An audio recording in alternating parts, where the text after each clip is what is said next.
अर्पण का बस एक ही सपना था, एक दिन एक वीडियो बनाएगा जो वायरल होगा और फिर उसको डायरेक्टर बनने से कोई नहीं रोक सकता।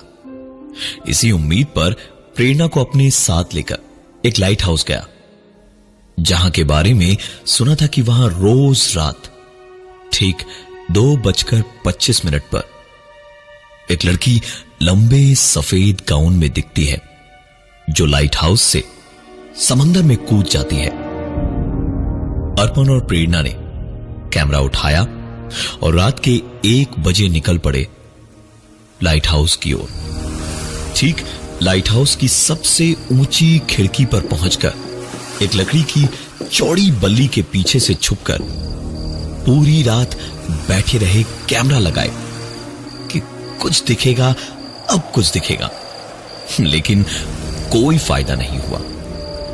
अगली रात फिर वही हुआ, सारी रात बैठे रहे, लेकिन सिवाय झिंगुरों, समंदर की लहरों और तेज सरसराती हवाओं के कुछ ना तो दिखाई दिया और ना ही सुनाई दिया। हताश और पूरी तरह से निराश दोनों वापस होटल पहुंचे, जहां प्रेरणा के ही दिमाग से एक गजब की तरकीब निकली कि क्यों ना वो खुद उस लड़की की तरह के कपड़े पहनकर वहां से कूदे और अर्पण वीडियो शूट कर ले। और वैसे भी प्रेरणा को तैरना तो बहुत अच्छे से आता था, तो वो आराम से तैरकर किनारे तक भी आ जाती। तो तय प्लान के मुताबिक और वक्त के मुताबिक अर्पण बिल्कुल ठीक 1 घंटे पहले निकलकर बीच पर पहुंच गया और कैमरा सेट कर लिया। और बिल्कुल सही टाइम पर प्रेरणा भी उसे आती हुई दिखाई दी, तो उसने कैमरा का फोकस उसी पर डाला। प्रेरणा बिल्कुल वैसे ही उसी लड़की की सुनी सुनाई कहानियों की तरह धीमे धीमे आखिरी 4 सीढ़ियां चढ़कर बिल्कुल खिड़की तक गई और एक लंबी बेहद डरावनी चीख मारकर पानी में कूद गई। वीडियो बिल्कुल असली सा दिखाने के लिए कैमरा को आखिरी पल में थोड़ा हिला डुलाकर बेहतरीन वीडियो का जश्न मनाने ही वाला था, जब अर्पण का फोन बजा। अर्पण ने फोन देखा तो हैरान रह गया, क्योंकि फोन प्रेरणा का था। उसे कम से कम 15 मिनट तो लगते ही वापस किनारे तक आने में। अर्पण ने तुरंत फोन उठाया तो उधर से प्रेरणा ने कहा, अरे अर्पण, सॉरी यार, आने में देर हो गई मुझे। क्या करूं, रास्ता भटक गई थी और ये दरवाजा भी जैम हो गया है, प्लीज जरा आके खोल दो। अर्पण की तो जैसे नस नस में इस वक्त खून नहीं बह रहा था, बल्कि गिरगिट और छिपकलियां रेंग रही थी। उसने कहा, 1 सेकंड रुक, I'll just call you back, हाँ? और इतना कह के अर्पण ने तुरंत वीडियो निकालकर जो शूट किया था अभी, वो वीडियो चेक किया तो पाया कि वीडियो ऐसा आया कि जिसमें कुछ भी नहीं दिख रहा था। शूट करते वक्त बिल्कुल साफ था, सब कुछ ठीक था, लेकिन अब नहीं। अर्पण ने तुरंत प्रेरणा को वापस फोन किया तो उसने बताया कि उसने रास्ता खोज लिया और वो पहुंच रही है। अर्पण ने किसी तरह से खुद को संभाला कि जो हुआ सो हुआ, कम से कम कोई नुकसान तो नहीं हुआ। प्रेरणा आई और प्लान के मुताबिक ही अर्पण ने भी वीडियो सही से शूट किया और शूट करते ही चेक भी कर लिया। वीडियो बिल्कुल सही आया था। खुशी खुशी जाकर नीचे रेलिंग के पास खड़ा हुआ और प्रेरणा को खुशी से हाथ हिला हिलाकर जल्दी आने का इशारा करने लगा। प्रेरणा बस किनारे तक पहुंचने ही वाली थी जब अचानक ही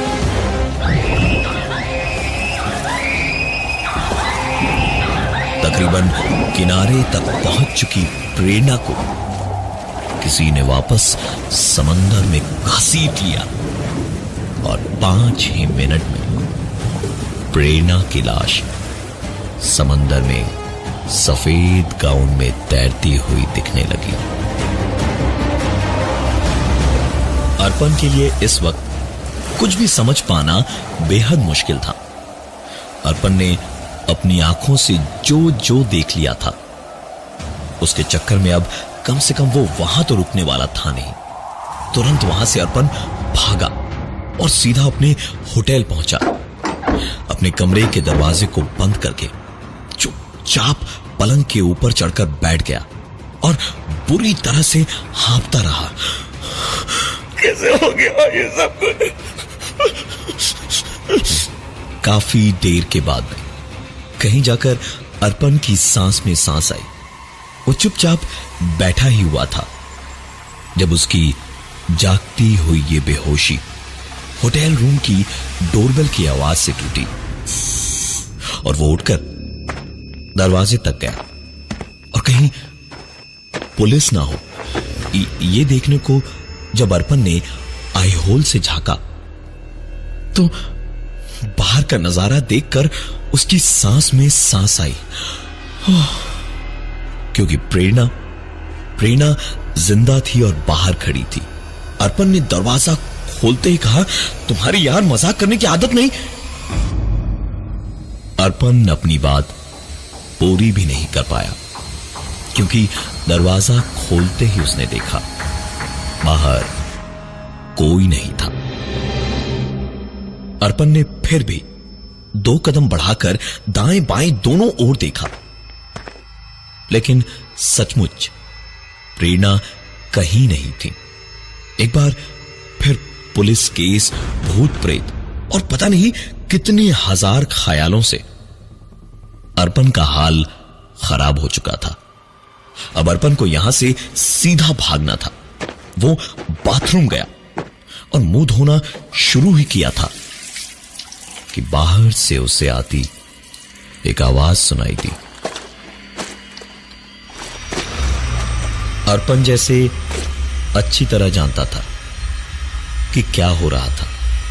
उसने बाहर झांक कर देखा तो बाहर का नजारा देखकर अर्पण इतना घबरा गया कि उसे महसूस हुआ जैसे उसके गले में किसी ने सांस की नली को हथेली से दबोचकर उसकी सांसें रोक दी हो। अर्पण के सामने कमरे के दरवाजे से उसके पलंग तक मिट्टी, रेत और पानी से बने पैरों के निशान थे और उसके पलंग पर वही ड्रेस पड़ी थी जो पहनकर प्रेरणा समंदर में कूदी थी।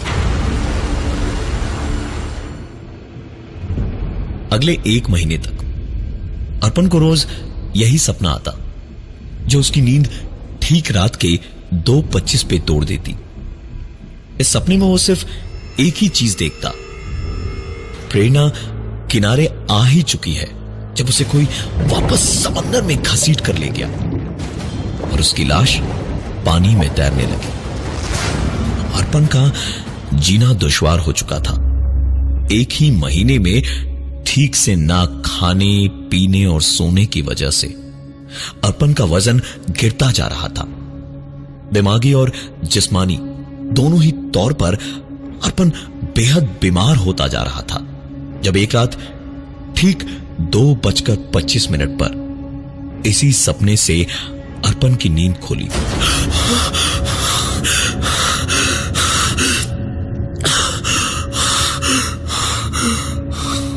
तो रोता हुआ अर्पण हाथ जोड़कर बोला, मैंने क्या किया है प्रेरणा? मैंने क्या बिगाड़ा है तुम्हारा? ये तो तुम्हारा ही आइडिया था कूदने का। मैं तो तुम्हें नुकसान नहीं पहुंचाना चाहता था। तुम मेरे साथ ऐसा क्यों कर रही हो? मेरे साथ ऐसा क्यों कर रही हो? क्यों आती हो मेरे सपने में हर रात? क्यों मुझे परेशान कर रही हो?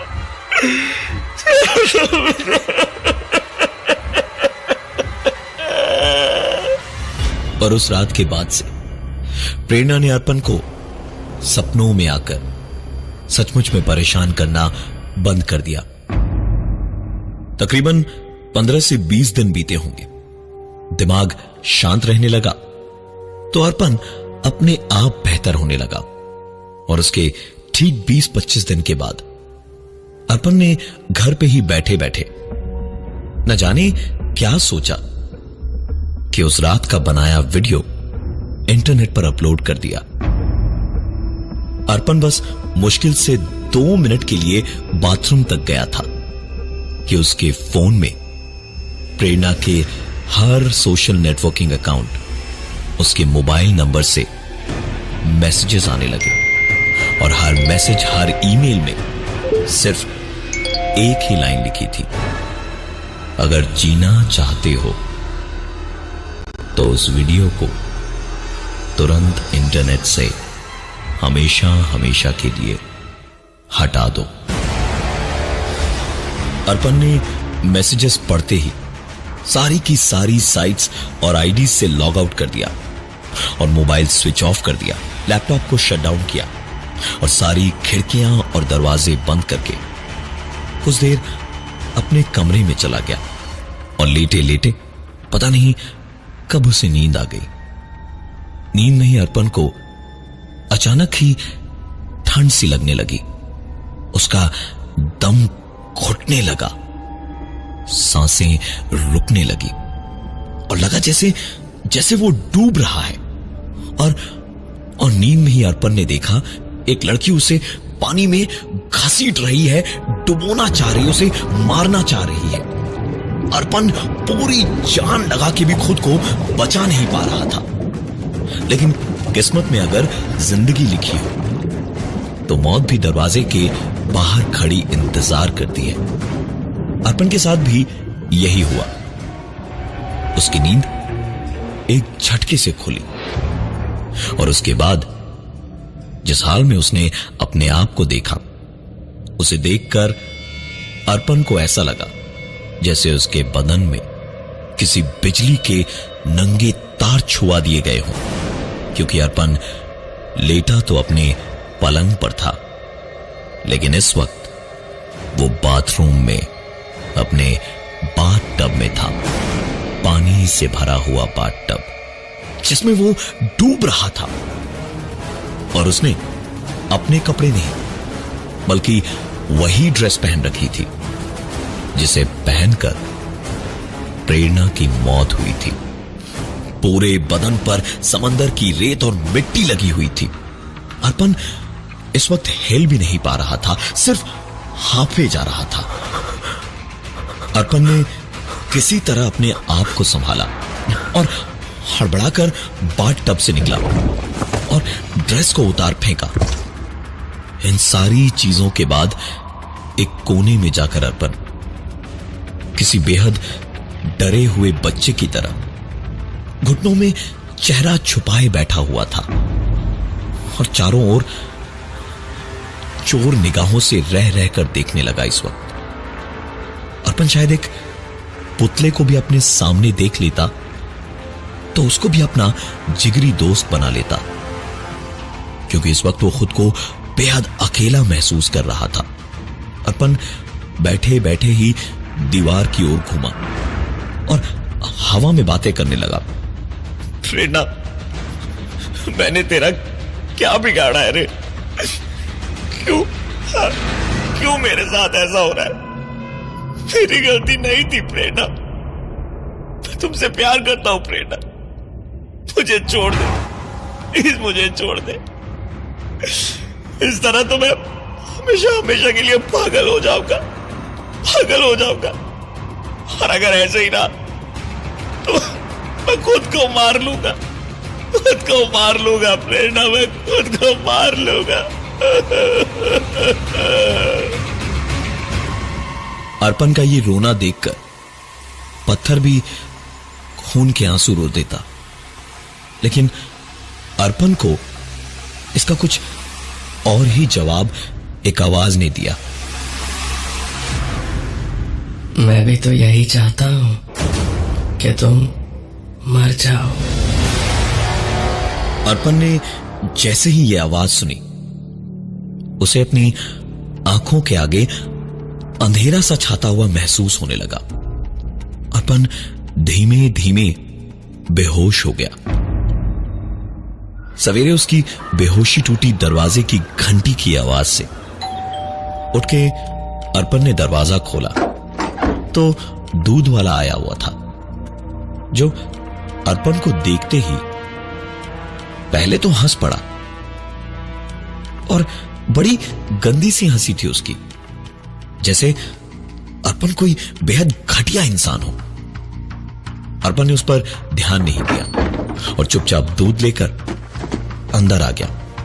डर तो अब जैसे अर्पण की जिंदगी का ऐसा हिस्सा था जिससे वो बच ही नहीं सकता था। अर्पण को दिन में करीबन 3 बजे एक मीटिंग के लिए जाना था। वहां अगर काम मिल जाता तो अर्पण असिस्टेंट डायरेक्टर बन जाता। नहाकर अर्पण ने कपड़े बदले और सीधा निकल पड़ा मीटिंग के लिए मॉल के कॉफी शॉप की ओर। मॉल बहुत ज्यादा दूर नहीं था, इसलिए पैदल ही निकल पड़ा। रास्ते में 1-2 लोगों ने उसे देखकर वैसी ही दूध वाले जैसी हंसी हंस दी, तो उनको देखते देखते अर्पण ने उन्हें पागल समझकर मुंह फेर लिया और अपनी ही धुन में चलता रहा। एक लड़का सामने से ही आ रहा था, जिसके चेहरे पर एक अजीब सी हंसी थी। उसे 1-2 बार पुलिस स्टेशन के पास में देखा था अर्पण ने। उसके करीब से जैसे ही वो निकला तो धीमे से अर्पण के कान में उसने कहा, क्या चिकने, मिलेगा क्या आज? अर्पण को समझ नहीं आया कि ये हुआ क्या, तब तक जब तक वो अचानक मॉल तक नहीं पहुंचा और मॉल की सिक्योरिटी ने उसे अंदर जाने से रोकना शुरू किया। अर्पण उन पर बिगड़ने लगा और झड़प शुरू हो गई तो धक्का मुक्की में ही अर्पण ने अपनी सूरत शीशे में देखी। अर्पण ने जब खुद को देखा तो उसे खुद से घिन आने लगी। अर्पण के चेहरे पर मेकअप किया हुआ था, लिपस्टिक लगी थी और काजल भी था, पर ये सब कब हुआ, कैसे हुआ? अर्पण का डर अब धीरे धीरे उसकी बेइज्जती में बदल रहा था। अर्पण वापस दौड़ा अपने घर की ओर। पूरे रास्ते कहीं बच्चों ने मजाक उड़ाया तो कहीं बड़ों ने। अर्पण का दिल खुदकुशी करने का हो रहा था, लेकिन इसके लिए भी जरूरी हिम्मत नहीं थी उसमें। वापस घर जाकर अर्पण घंटों रोता रहा और आखिरकार रात को नशे का सहारा लेकर किसी तरह सो गया। लेकिन एक बार फिर उसका दम घुटने लगा, सांस की नली दबने लगी और आज वो लड़की जो उसे पानी में खींच रही थी, उसकी सूरत थोड़ी साफ दिखने लगी। लेकिन साफ दिखने के बावजूद भी वो शक्ल थोड़ी धुंधली थी। आखिरकार सांस के लिए तड़पते तड़पते अर्पण की आंख खुली। भरे बाथटब में वही ड्रेस पहने हुए, समंदर की रेत और मिट्टी लगाए हुए। उठकर उसने खुद को शीशे में देखा तो चेहरा तो उसका था, लेकिन पूरी सजावट लड़कियों जैसी थी। और घड़ी में ठीक 2:25 हुए थे। अर्पण अगले पूरे दिन घर से नहीं निकला। दूध वाले से उसने दूध बाहर ही रखवा दिया और उसके जाने के बाद उठाया। रात के वक्त सोने गया तो बाथरूम के दरवाजे को ताला लगाकर सोने गया। लेकिन कुछ ही देर हुई थी सोए हुए कि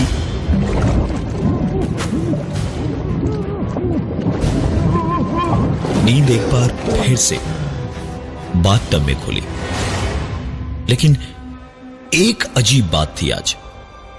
वो चेहरा जिसने उसे पानी में घसीटा था, वो साफ था, पर वो कोई लड़की नहीं थी। लड़की के कपड़ों में कोई लड़का था।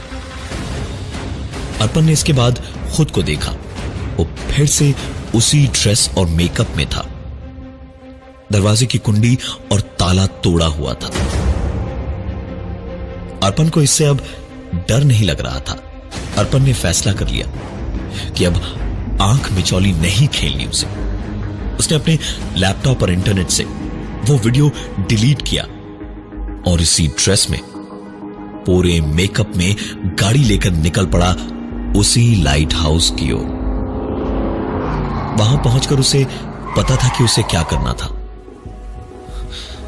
सबसे ऊपर उस खिड़की तक गया अर्पण।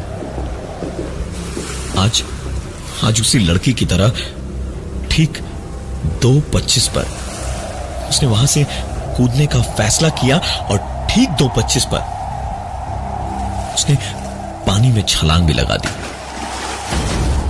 कुछ देर वो वहीं समंदर में रुका रहा कि कोई उसे भी घसीट कर डुबोएगा, लेकिन ऐसा नहीं हुआ। तैरकर किनारे तक आया तो इसी उम्मीद में था कि किनारे से कोई उसे वापस खींच कर मार देगा, पर यह भी नहीं हुआ। उस रात के बाद से अर्पण की जिंदगी पूरी तरह से बदल गई। ना कोई सपना, ना ही कभी कोई ऐसा एहसास जिससे लगे कि कोई उसके आसपास है। बहुत खोजबीन के बाद उसे उस लाइट हाउस की कहानी पता चली। वो सफेद गाउन में कूदने वाली लड़की दरअसल एक लड़का था, शशांक। लड़का होकर वो लड़की बनना चाहता था, किसी लड़के के साथ अपना घर बसाना चाहता था, लेकिन समाज के रूढ़िवाद ने उसे दी तो सिर्फ बेइज्जती और जिल्लत। उस लाइट हाउस से छलांग लगाकर उसने अपनी जिंदगी खत्म तो की, पर एक औरत के रूप में। शशांक ने अर्पण को जीने दिया, क्योंकि अर्पण ने कुछ दिनों के लिए ही सही, पर शशांक के दर्द को झेला, उस जिल्लत को झेला जो जमाने भर से शशांक को मिली थी। वो भी इसलिए क्योंकि वो लड़का था और बनना लड़की चाहता था। वक्त रहते अर्पण को भी अपनी गलती का एहसास हो चुका था।